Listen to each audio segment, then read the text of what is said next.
concept that's going to help you throughout jiu-jitsu. It's basically what makes jiu-jitsu and what makes judo and what makes a lot of wrestling work. In Japanese, they call it kazushi, basically push and pull. The idea that I'm going to get force, I'm going to give you force going one way, you're going to meet me with force coming back, and then I'm going to take you in the direction of your force, right? It's basically how we set people up. I push into you, you push back, and I take you over the top. That's like the basics of jiu-jitsu, the basics of wrestling, the basics of judo, and learning how to use somebody's pressure, somebody's weight, somebody's force against them. And I can certainly slide into judo side control and just step over that head, especially if I got long legs, and attack that arm. But it works better if my opponent's already trying to roll that way, if I'm using some of their own momentum as they look to escape and get away from me to step over their head. So that's what we're gonna add into this. It's gonna make it a lot easier for some of you guys. Some people were also asking me, hey, do I need to keep control of that tricep? It seems like it's pretty well trapped at my armpit. Yeah, we want to maintain that braking fulcrum. You'd be amazed at how far people's joints can go, females especially. There's some people who are just like rubber bones.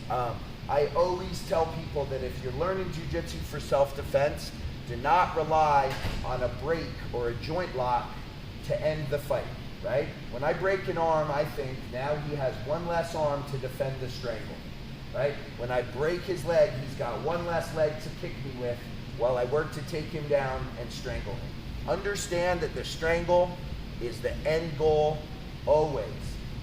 I can break as many joints as I have to get to his neck, but breaking his leg, breaking his arm does not kill him, and it certainly doesn't guarantee you a win in a fight, and doesn't guarantee you a win in a match. People are very silly for what they'll do for a $5 medal. So just understand that all joint locks are secondary to strangles, and that we should always be looking for strangles over joint locks. That's just my philosophy, and it'll, you know, it's the truth. People let their arms go. Traditional side, hybrid side, I've added weight. Cup the shoulder, collect the tricep, sit through the judo side. Now Mike doesn't like this. He may punch into me. I'm not going to let him get that frame in. I'm going to try to keep my head buried. He may work through right here. He's going to try to frame into me.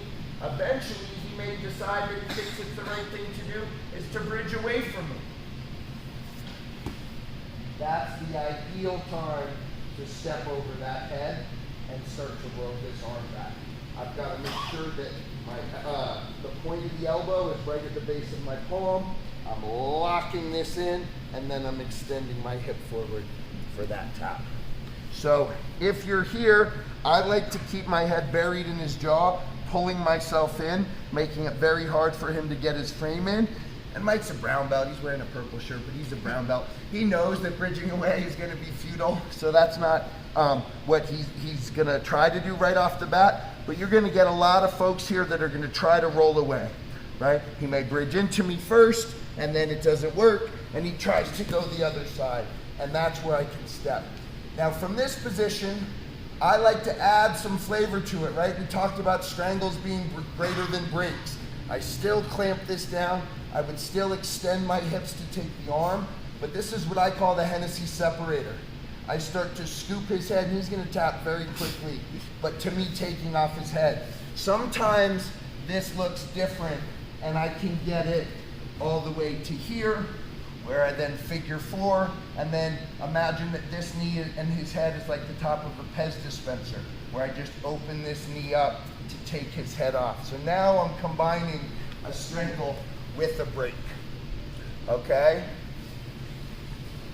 Traditional side, hybrid side, cup the shoulder, switch the hips. Judo side, he bridges away, step, extend, hook the head, figure four, open him up. This one is very, very nasty. Neck cranks are illegal in a lot of tournaments. When you tap someone out with this, I will fight the ref to the death telling him it was a strangle, not a neck crank, but understand it's a neck crank. Okay? Be careful. All right? Let's play with it. 1, 2.